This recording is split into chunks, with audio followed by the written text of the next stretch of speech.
আসসালামু আলাইকুম গাইস, আশা করি ভালো আছো। আলহামদুলিল্লাহ, আল্লাহর রহমতে ভালো আছি। তো ফিরে আসলাম নতুন একটা রিয়াকশন ভিডিও নিয়ে। তো আশা করি ভিডিওটি ভালো লাগবে।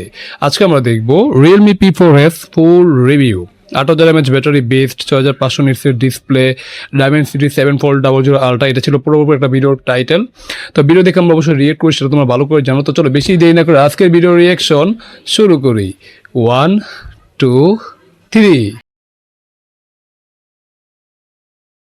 ফোন তো রোজই আসছে, প্রচুর ফোন লঞ্চ হচ্ছে। আমরা রোজ অভিযোগ করছি যে ফোনের দাম বেড়ে গেছে, কিন্তু যদি একটা ফোনে 8000 mAh ব্যাটারি থাকে, তার সাথে সাথে স্যামসাং এর M14 ডিসপ্লে থাকে, আইফোনে যে ডিসপ্লে আছে, যদি সেই ফোনে থাকে একটা ভালো প্রসেসর, গেমিং এর জন্য ভালো প্রসেসর, এবং সেই গেম খেলার এক্সপিরিয়েন্স আরো বাড়ানোর জন্য 144 হার্টজ এর অ্যামোলেড ডিসপ্লে, এছাড়া যাবতীয় সবকিছু স্ট্যান্ডার্ড সবকিছু বা তার থেকে আরেকটু বেটার, সব রকম আইপি রেটিং, ভালো ক্যামেরা, ভালো সফটওয়্যার আপডেট, এবং সব থেকে বড় কথা ভালো দাম। তো রিয়েলমির তরফ থেকে রিয়েলমি P4s। ওয়াও, ফোনটার ডিজাইনটা দেখো, ডিজাইনটা খুবই প্রিমিয়াম। ঠিক আছে, মানে ফোনের যে ক্যামেরা শেপের ডিজাইনটা ভাই এক কথা ইমপ্রেসিভ। তো যেটা দেখতে আসলে খুবই প্রিমিয়াম বা খুবই সুন্দর লাগছে আর কি। মানে এটা যে একটা প্রিমিয়াম সেটা দেখে মনে হচ্ছে এরকম একটা অবস্থা। তো এটা কত টাকার দাম সেটা এখন আমি জানি না, জানলে হয়তো বুঝতে পারবো যে এটা আসলে মানে ভ্যালু ফর মানি নাকি ভ্যালু ফর মানি না, সেটা দেখে হয়তো যাচাই করা যাবে দামটা শুনলে। ঠিক আছে, তো চলো বিউটি প্লে করি। ফোনটা এসে গেছে এবং এই ফোনটা এই সব বৈশিষ্ট্য নিয়ে এসে হাজির। অতএব আমরাও আপনাদের জন্য এই রিয়েলমি P4s এর ভিডিও নিয়ে এসে হাজির হয়ে গেছি, এবং আজকের ভিডিওতে এই ফোনটার ব্যাপারে বিস্তারিত সবকিছু বলবো। শেষে গিয়ে বুঝতে পারবেন এই ফোনটা আপনার জন্য ঠিক ফোন কিনা। ভিডিও দেখতে থাকুন, শেষে গিয়ে না হয় লাইক করে দেবেন। প্রথমেই যেটা বলতে হয়, লুকস আর ডিজাইন। এই ফোনটা রিয়েলমির একটা অন্য কোনো ফোনকে মনে করিয়ে দিচ্ছে যে ফোনটা আরো প্রিমিয়াম, আরো ফ্ল্যাগশিপ লেভেলের ছিল। অর্থাৎ এই ফোনটা দেখতে বেশ প্রিমিয়াম। আসলে স্যামসাং এর 1.5K অ্যামোলেড, 1.5K স্যামসাং এর ডিসপ্লে আছে, অ্যামোলেড ডিসপ্লে, যেটা কিন্তু আসলে ইমপ্রেসিভ। আর ডিসপ্লেটা দেখো রাউন্ড শেপ ডিসপ্লে, ন্যানো চিন বেজেল সিমেট্রিক্যাল, যেটা কিন্তু এক কথা ইমপ্রেসিভ। তো যারা মিডিয়া কনজিউম করবে তাদের কাছে আই থিঙ্ক বেশ ভালো লাগবে, কারণ ডিসপ্লেটা বেশ কালারফুল। ঠিক আছে, আবার গেমিং করে কি মজা পাবে। ঠিক আছে, আর 144 হাজার তো রিফ্রেশ রেট আছে, যেটা কিন্তু আসলে ইমপ্রেসিভ। তো চলো বিউটি প্লে করি।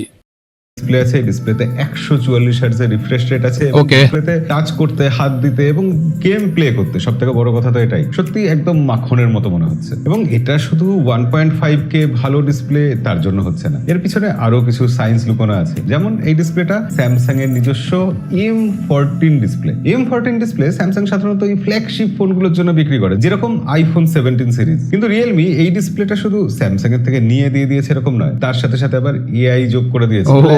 ফ্লুইডিটি, এফিসিয়েন্সি, এইসব বাড়ানোর জন্য। না, ডিসপ্লেটা দেখো এক কথা পুরো কালারফুল ডিসপ্লে, মানে বিশেষ করে যারা কালারফুল ডিসপ্লে পছন্দ করো, ঠিক আছে, তাদের কাছে ডিসপ্লেটা আসলেই ভালো হবে। ডিসপ্লে আসলে মাখনের মতো লাগছে, এরকম একটা অবস্থা। তো যারা ডিসপ্লে নিয়ে বুঝো তারা ব্যাপারটা দেখলে আসলে মানে যেটুকু মানে কি যাচাই বাছাই করো, তাহলে অবশ্যই দেখবে যে ডিসপ্লেটা আসলে ক্লিয়ার এবং খুবই কালারফুল একটা ডিসপ্লে, যেটা দেখতে খুবই ভালো লাগবে। তো চলো বিউটি প্লে করি। এআই অপটিমাইজেশন এখানে কাজ করছে, এবং সেটা আপনি হাতে নিলে, ডিসপ্লেটা ইউজ করলে, চোখের সামনে মাল্টিমিডিয়া কনজিউম করলে রীতিমতো টের পাবেন। এবং ডিসপ্লেতে চারিদিকে সিমেট্রিক বেজেল আছে, মানে বেজেল প্রায় নেই টাইপের ব্যাপার আছে। পিক ব্রাইটনেস 1400 নিটস, HDR10+ এর সাপোর্ট আছে, কন্ট্রাস্ট খুব ভালো, লোকাল পিক। এখানে আমরা পিক ব্রাইটনেস পাচ্ছি তোমার কি মানে 1400 নিটস, ঠিক আছে, যেটা কিন্তু নাম্বার গেমিং করেনি, যেটা আই থিঙ্ক ভালো, মানে খারাপ না। বাট এখন আউটডোর ইনডোর যদি আমরা ঠিকঠাক ইউজ করতে পারি তাহলে ওইটা কিন্তু ভালো। ঠিক আছে, তো SBM কত সেটা জানাটা মানে দরকার। তো চলো বিউটি প্লে করি। ব্রাইটনেস সেটা একেবারে 6500 ও নিটস। আচ্ছা আচ্ছা, 6500 নিটস লোকাল পিক ব্রাইটনেস। ও এটা লোকাল পিক ব্রাইটনেস 6500, আর যেটা পিক ব্রাইটনেস বললো ওটা সম্ভবত SBM হবে আর কি। তো যেটা আই থিঙ্ক বেশ গুড, মানে আউটডোরে কোনো সমস্যা হবে না, বুঝতে পেরেছো। তো চলো বিউটি প্লে করি। এই জিনিসগুলো আমরা চোখের সামনে দেখছি, আউটডোরে দেখতে পাচ্ছি যে ভিজিবিলিটি, যেটা দেখতে পাচ্ছি না, যেটা এই টেকনোলজি আমাদের দিচ্ছে, সেটা হচ্ছে এই ডিসপ্লেটার আয়ু বেড়ে যাওয়া। এই ডিসপ্লে অন্তত 50% বেশি দিন চলবে এরকম স্যামসাং এ দাবি করেছে। হাইপার ভিশন প্লাস সাথে এআই চিপ সবকিছু দিয়ে এই ডিসপ্লেটা যে আমরা দেখছি, সেই দেখাতে চোখের উপর চাপ পড়বে না। ওই টিউভি রিনল্যান্ড থেকে আরম্ভ করে যত রকম সার্টিফিকেশন আছে রিয়েলমি সবকিছু নিয়ে এসেছে। এমনকি ফ্লিকার কমানোর জন্য ডিসি ডিমিং টেকনোলজি পর্যন্ত এখানে ইউজ করা হয়েছে। আর ডিউরেবিলিটির দিক দিয়ে রিয়েলমির ফোন বরাবরই একটা স্ট্যান্ডার্ড মেইনটেইন করে। এখানে IP66, 68। ওরে ভাই, মানে আইপি রেটিং এ পুরো ভরপুর দিয়ে মানে ভরপুর ঢেলে দিয়েছে, বুঝতে পেরেছো। মানে IP66, 68, 69, মানে এখানে ডাস্ট প্রুফ, ওয়াটার প্রুফ, একদম স্প্ল্যাশ প্রুফ, সবকিছুকে একদম সবকিছু দিয়ে দিয়েছে। মানে ফোনটা নিচে যদি ফোনটা যদি পানিতে পড়ে যায় বা ময়লা আবর্জনা যদি পড়ে যায়, ফোনটা কিন্তু ময়লা আবর্জনা কি মানে ভিতরে ঢুকবে না, প্লাস কি পানি ঢুকবে না, যেটা কিন্তু আসলে গুড সাইন। আবার যারা মনে করো পানি নিচে ভিডিও শুট করো বা ফটোগ্রাফি করতে যায় পানি নিচে, ঠিক আছে, তারাও কিন্তু এটা করতে পারবে অনায়াসে, যেটা কিন্তু আসলেই ভালো। তো চলো বিউটি প্লে করি। সব রকম রেটিং দেওয়া হয়েছে। কিন্তু এই যে ডিসপ্লে নিয়ে এত কথা বললাম, হাইপার ভিশন প্লাস টেকনোলজি বললাম, এই জিনিসগুলো হবে কি করে? ডিসপ্লের মধ্যে তো আর এআই ভরে দেওয়া নেই, এআই রয়েছে প্রসেসরের মধ্যে। এখানে মিডিয়াটেক ডাইমেনসিটি 7400, যেটা খুব ভালো একটা চিপসেট। তার সাথে UFS 3.1 storage type, LPDDR5X RAM, এসব তো আছে। এই চিপসেটটা 4 ন্যানোমিটারের চিপসেট এবং এর AnTuTu স্কোর প্রায় 10 লাখের আশেপাশে, মানে 9,74,000 সামথিং এরকম, মানে অলমোস্ট 10 লাখ, যেটা কিন্তু মিড রেঞ্জের সেরা চিপসেট বলতে পারো। মিড রেঞ্জের মানে খুবই পাওয়ারফুল অ্যাসোসি এটা দিয়ে তুমি রেগুলার গেমিং থেকে শুরু করে হাই রেঞ্জের গেমিং সবই করতে পারবো, কোনো সমস্যা নেই। মানে PUBG, free fire, call of duty, তো জেনশন ইফেক্ট, এগুলো সব কি খেলতে পারবো, কোনো সমস্যা। বাট যারা একটু গেমিং কন্টেন্ট ক্রিয়েটর, মানে কন্টেন্ট ক্রিয়েটর আছে, তাদের জন্য আবার এটা ঠিকঠাক হবে না, কারণ রেকর্ডিং অন করলে বা গেমিং করলে ফোনটা একদম ভালো হিট জেনারেট করবে, ঠিক আছে? এটা তোমার অবশ্যই মাথা রাখা উচিত। বাট এমনি রেগুলার গেমিং থেকে শুরু করে মানে হেভি গেমিং সবই করতে পারবো, কোনো সমস্যা হয় না, ঠিক আছে? তো চলো বিউটি প্লে করি। এই চিপসেটের সাথে হাইপার ভিশন প্লাস এআই চিপটা যে বসানো হয়েছে সেটা গেমিং এ সত্যি হেল্প করছে। এই ডুয়াল চিপ সেটআপটার জন্য 144 FPS এ ইন্টারপোলেশন আর 90 FPS এ স্টেবিলাইজেশন একসাথে পাওয়া যাচ্ছে। ব্যাপারটা প্র্যাকটিক্যালি যদি আমরা দেখি তাহলে দেখতে পাচ্ছি যে হাইপার ক্ল্যারিটি আর এজ শার্প হওয়া এই দুটো একসাথে হচ্ছে। আপনারা এখানে দেখুন অলওয়েজ অন HDR রং আর কন্ট্রাস্টকে কিরকম ডায়নামিক্যালি অ্যাডজাস্ট করেছে। জিটি মোড যদি চালু করি তাহলে সিপিইউ আর টাচ স্যাম্পলিং রেট বেড়ে যাচ্ছে। এছাড়া ক্লিন আপ অ্যাক্সিলারেশন আছে, ডু নট ডিস্টার্ব আছে, সব মিলিয়ে 6 খানা গেমিং ফিচার আছে। র্যাম 12 জিবি অব্দি ফিজিক্যাল এবং তার সাথে সাথে 14 জিবি অব্দি ডাইনামিক র্যাম বাড়ানো যাচ্ছে। সব মিলিয়ে মোট 26 জিবি র্যাম। শুনতে এটা কেমন লাগে না? এবং মাল্টিটাস্কিং এর ফলে ব্যাকগ্রাউন্ডে অ্যাপ কিন্তু খুব ভালোভাবে খোলা থাকে। এবার এইসব বললে একটা জিনিস তো বলতেই হবে, সেটা হচ্ছে cooling system. 7000 millimetre square. Seriously ভাই, 7000 মিলিমিটার স্কোয়ারের আমরা এয়ার ফ্লো বিসি কুলিং সিস্টেম পাচ্ছি, বুঝতে পারছো? মানে বিশেষ করে যেটা যখন ফোনটা যখন হিট হবে, মানে হিট জেনারেট করবে, এই মানে এই বিসি কুলিং সিস্টেম কি ফোনটাকে পুরোপুরি ঠান্ডা করে দেবে, বুঝতে পারছো? তার মানে কি এটা অবশ্যই একটা গেমিং ফোন হিসেবে ধরতেই পারো। মানে তুমি যদি হেভি গেমিংও করো, তো ফোনটা যখন গরম হবে তখন এই বিসি কুলিং সিস্টেম কি ফোনটাকে পুরোপুরি একদম কুল করে দেবে, ঠিক আছে? যেটা কিন্তু আসলেই বলো খারাপ না। তো ওভারঅল হ্যাঁ, বিশাল বড় সড়ো কি একটা কুলিং চেম্বার দিয়েছে, যেটা কিন্তু আসলেই ভালো। তো চলো বিউটি প্লে করি। ফ্লো ভিসি কুলিং আছে, তার সাথে সাথে বড় গ্রাফাইট শীট। লম্বা গেমিং সেশন আমরা চালিয়ে দেখেছি, ফোন কিন্তু খুব একটা গরম হচ্ছে না। ওকে, এটা আসলে ভালো।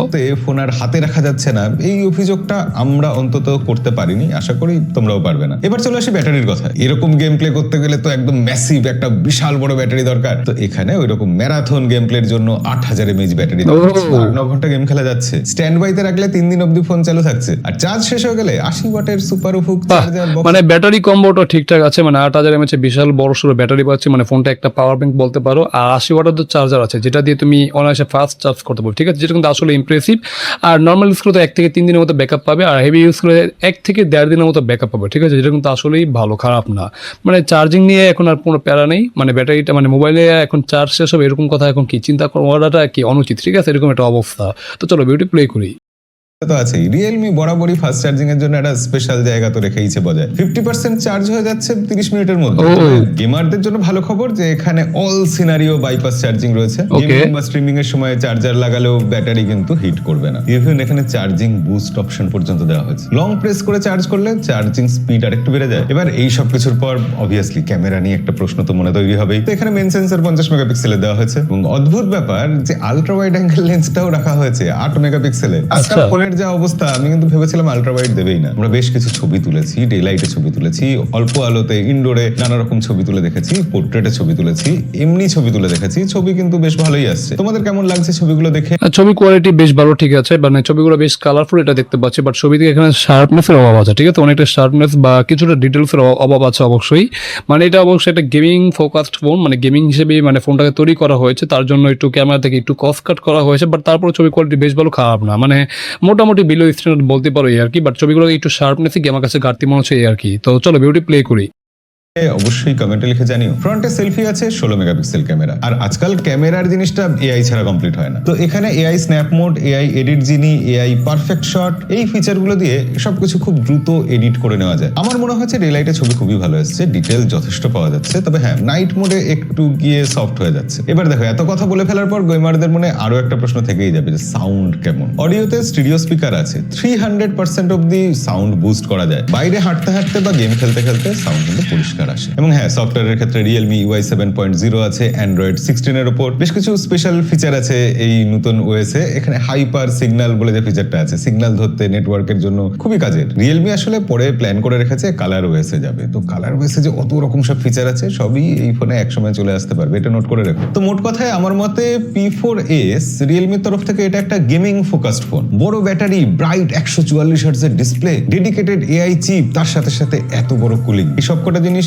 একসাথে যদি পাওয়া যায় সেটা অনেকের কাছেই খুবই অ্যাপিলিং হবে। ক্যামেরা নিয়ে আমি বলবো না এক্সট্রা কিছু এক্সপেক্ট করো, হ্যাঁ বাজেট সেগমেন্টের যেরকম হওয়া উচিত সেরকমই ক্যামেরা। আমার মতো একজন সাধারণ ইউজার হিসেবে বলছি, রেগুলার গেমিং এর জন্য, ভিডিও স্ট্রিমিং এর জন্য, সারাদিন রেগুলার ডে টু ডে লাইফে যেসব কাজ থাকে সেগুলো করার জন্য এই ফোনটা অবশ্যই কনসিডার করা যায়। তোমাদের কি মনে হচ্ছে কমেন্টে লিখে জানাও। এবার সবশেষে কথা হলো ফোনটা কবে কোথায় পাওয়া যাবে। দেখুন এই ফোনটা 3rd সেপ্টেম্বর থেকে পাওয়া যাবে, প্রথম সেল শুরু হচ্ছে, এবং পাওয়া যাবে ফ্লিপকার্ট আর realme.com এ। তো আজকের ভিডিও এই অবধি, দেখা হবে পরের ভিডিওতে। আজকের মতো বিদায়।